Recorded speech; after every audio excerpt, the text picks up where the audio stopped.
urukundo rutarimo amafaranga rurashoboka? urukundo rurimo amafaranga ahubwo ntabwo rushoboka.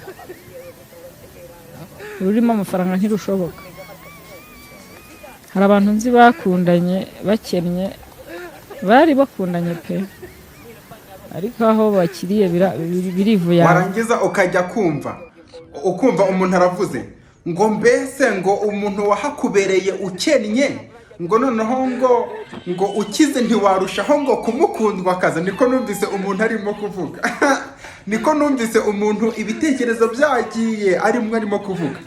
Hari ibintu bibiri bidashobora kujyana, amafaranga n'urukundo. Nyine nubu n'abantu bari kumwe harimo n'amafaranga, umenye ko hari kimwe gihari n'ikindi kidahari, cyangwa se hari kimwe umwe muri bo ashaka n'undi hari ikindi ashaka, kandi ibintu bashaka uko ari bibiri bidashobora kujyana. Buri wese afite intego ye, harimo urimo kwibwira ngo barimo kugendana cyangwa se ngo bimeze biti. Urukundo n'amafaranga ntabwo rujya rujyana, ni ibintu bidashobora kujyana na gatoya, kubera ko iyo kimwe kije gihita gihindura ibitekerezo bya buri wese. Uzacunge iyo noneho bitangiye ayo amafaranga ahari, noneho bikarangira agiye ukuntu bigenda.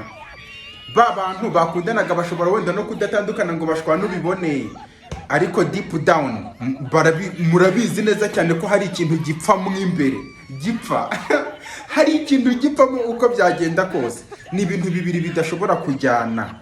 Rero ntabwo buri wese agomba guhitamo icyo ashaka, nako buri wese ahitamo icyo ashaka uko byagenda kose, nako uko bigomba kugenda kose niko bigenda. Ariko ibyo bintu uko ari bibiri ntabwo bishobora kujyana. Situbiziranyeho se?